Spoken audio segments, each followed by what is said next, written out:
Dr. Babita Pandey, PDF in the AIMS Raipur. Presenting my work, it is a part of PDF work, only one variable I am presenting here. That is the cognitive ability of short interval time estimation in patient with chronic obstructive pulmonary time estimation. So you know that day-to-day life you have to estimate the duration of short lasting event in the range of 10 to 60 seconds. Okay, or you have to take decisions. For example, you are standing in a queue, then you have to measure the time. Based on this, either your mood get fluctuated, you get irritated, or sometimes you have to download file from internet. At that time also you have to estimate the time. So it is about that how the normal people and how the COPD patient, they estimate the time. Now COPD means chronic obstructive pulmonary disorder. It is an umbrella term in which the patient, they have the damaged lung, they have the airflow limitation, wheezing, dyspnea, and they are unable to respire properly. They have limited oxygen saturation in their body. So it could affect the brain, and because it could affect the brain, this particular variable, that is short interval time estimation, it could affect it, because it is depend upon the attention, how much attention you pay to the time. Based on this, either you can estimate the time as longer or you can estimate the time as shorter. Okay. So my objective is to investigate the cognitive status through short interval time estimation or decide in patient with stable COPD patient. Here I have taken only the male subject because there are very few female subjects. And this male subject, they are basically the patient who have chronic, that is the lung problem, and they have habitual to the smoking, or they are from the areas of mining, or some they are working in the pollutant area like the construction of the building or the roadside landers. Then my second objective was to explore the site as a function of severity of diseases, and severity of diseases are that is divided into 4 criteria, that is mild, moderate, severe and very severe according to the gold criteria. So this is my patient characteristic, and I have recruited from pulmonary department of AIMS Raipur. So goal, that is the goal initiative for chronic obstructive lung disease 2017. And in this I am presenting the data of 65 patients in whom I have also did the actigraphy. And it is ongoing study for the control subject, and I am presenting here the data of 42 subjects, and the age range was 30 to 75 years. Now this mild, moderate and very severe, these are divided, they are categorized according to the spirometry based force bronchodilator, force expiratory volume percent predicted. If there is more than 80% of FEV1 ratio, then they are considered as mild, and only 6 subjects were there, 6 patients were there. And total 29 patients were moderate. They have the FEV1 percent predicted ratio 50 to 79%, and there are 22 severe patients, and their oxygen saturation or the FEV1 percent predicted was 13 to 49%, and there were 9 very severe cases, and the FEV1 percent predicted was less than 30. So the patient was stable patient and not engaged in shift works. The control were non-smokers or occasional smokers, not engaged in shift workers, non-alcoholic or occasional alcoholic, and the exclusion criteria were neurological disorder, shift workers, unstable or very severe patient, uncontrolled diabetes, hypertensive, renal, liver disease, and more than 75 years of patient, and who do not have any respiratory disorder including asthma. So this is that is the protocol how I assess the time perception. So there are 2 ways of estimation of time. One is called the prospective estimation. That is, you know ahead of any task that you have to estimate the time. For example, a runner have to estimate the time to in how many minutes or seconds he or she has to complete the race. Now, one another way of estimation of time is the retrospective estimation. That is, after elapse of the duration, you have to estimate the time. That is, how much time taken for doing a particular work. So here I have used the prospective paradigm, and I have assessed the 10 second and 60 second interval. These are the 2 intervals which was earlier standardized as the best interval and these intervals are judged near to accuracy by humans. Now in production method, the intervals appear on the screen, that is 10 or 60 seconds. When the patient, we instructed the patient that when you feel that 10 and 60 seconds, when you feel that over, then you have to press the space bar. So that is the estimated time which later preserved in notepad. Now in reproduction method, the interval was kept hidden. It was a 10-second interval, and one box which was about 10-second interval, it appeared on the screen. We instructed the patient or the subject that you have to estimate the duration, and when this box elapses, you have to hold the space bar for that duration. That is a 10-second interval. And the patient or the subject, they hold it, and this is their estimation task. That is, they reproduce the black bar, the duration of black bar on the screen. Now the estimated time was then converted into one that is index, that is called the theta or the accuracy score. This is the estimated time by the participant by the actual time. So we found that there was significant variation in 10-second estimation through reproduction method and through production method. And the variation was more in the patient group compared to the control group. But when we, if you see the 60-second production, there was no significant variation through the F-test.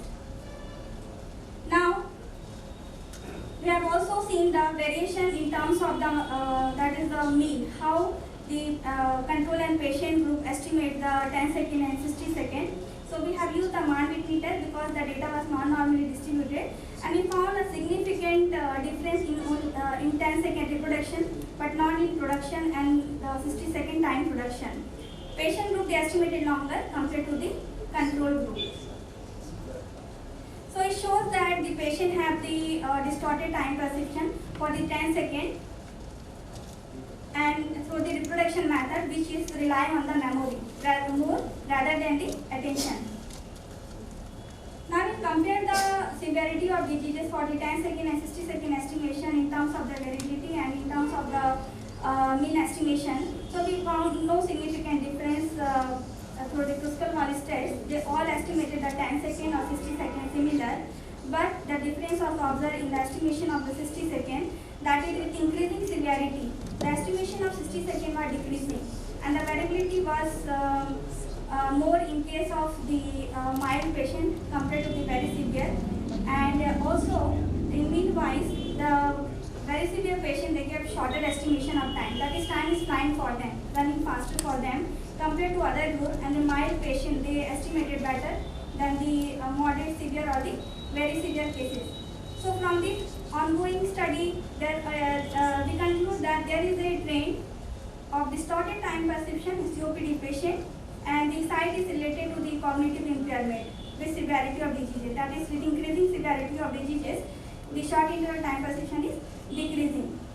Now this could be because of that is the decrease in oxygen saturation, because in one of our findings we found that in only patient group, that 60-second perception, it is positively correlated with the forced expiratory volume 1. So that is one reason. Second is that we have also correlated with the Montreal Cognitive Score, which is the which assesses the mild cognitive impairment in this patient. And this score, 60-second time perception, is that is positively correlated with that that is the MoCA score. So short time perception could be used as screening tool to evaluate the cognitive impairment with respect to the sustained attention in patient with COPD. However, the findings shall be confirmed in large sample size from this ongoing study, because we have taken 100 patients and we have to take the more control, then the clear picture will come. I acknowledge my thanks to my mentor Dr. Meenakshi Sinha, co-mentors and all the participants and volunteers, and also Departments of Science and Technology for funding my project. Thank you. I also acknowledge my thanks to Professor Nasim Verma sir and Professor Vinod Kumar for selecting me to participate in this workshop, and the whole team, including Dr. Akansha. Thank you.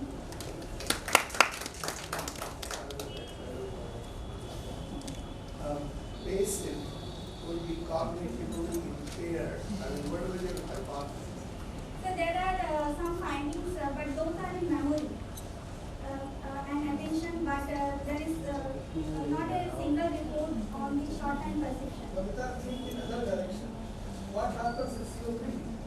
So there is a limitation, air flow limitation, there is a lack of oxygen, oxygen that will affect the neurological processing.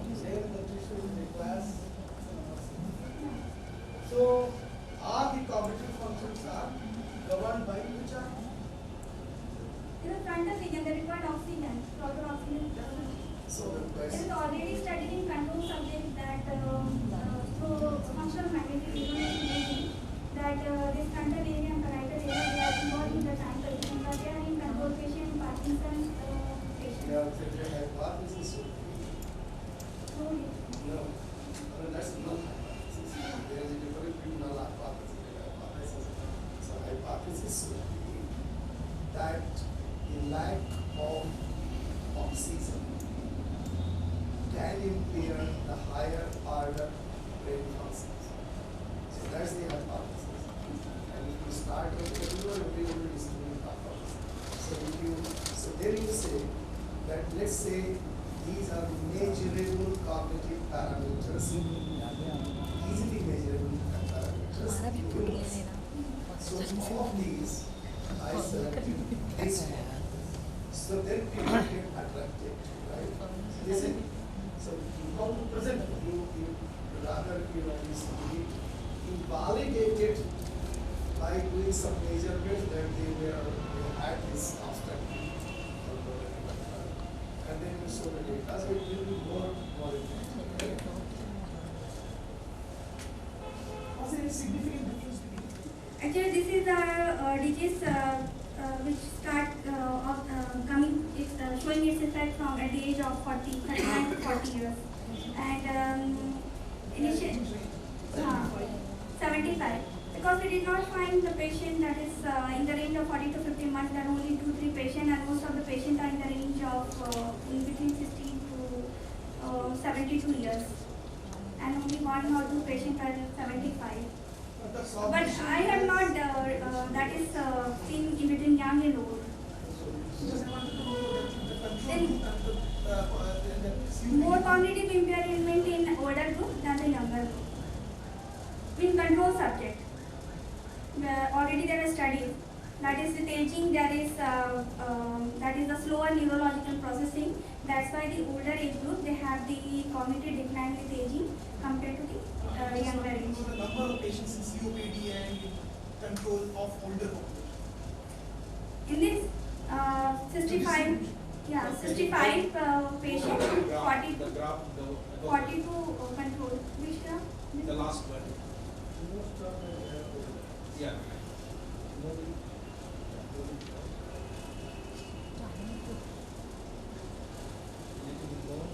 The upper one, where you can, yes, here, mild, moderate, severe, very severe. Yes. This is the same age group comparison or the overall comparison? Overall comparison from 39 to 75 years. That's the use rate. Yes, sir. Because you yourself are saying that the The aging, retirement is set at 60 in some particular region.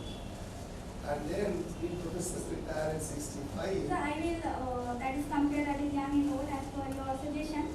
Because the space is very less, I have removed 2 or No, 3 I'm not spots. objecting to that, I'm just commenting. So, because I know for sure that with the years, the cognitive performance does decline. Not in every, but in most. Unless you are a professor or mathematician or musician or choreographer, right? The rate is different. In the Confounding factor हो जाएगा ये. Compounding factor illiterate है, illiteracy जो है या फिर आपकी जो बैकग्राउंड है, आप कैसे ग्रोथ हुआ है आपका, उस पर भी डिपेंड है. न्यूरॉन की एपोप्टोसिस होती है। तो नए बहुत कम बंदे हैं इको कैंपस में, तो इसलिए सब कम हो जाता So this is a cross-sectional study, this one time. So you can't judge the developmental cognitive decline. any We other? have used the KS test, Volocirov test, and because the data is non-normal, that's why we use this. It is a comparison of median, but I have presented here mean. If it is normally distributed, I have used the ANOVA, one-way ANOVA. It is similar to one-way ANOVA, but it is non-parametric ANOVA. No, it is a main test, just like ANOVA. In case of Yeah, total variance, variance. solution is different. Non-parametric. So it's fine.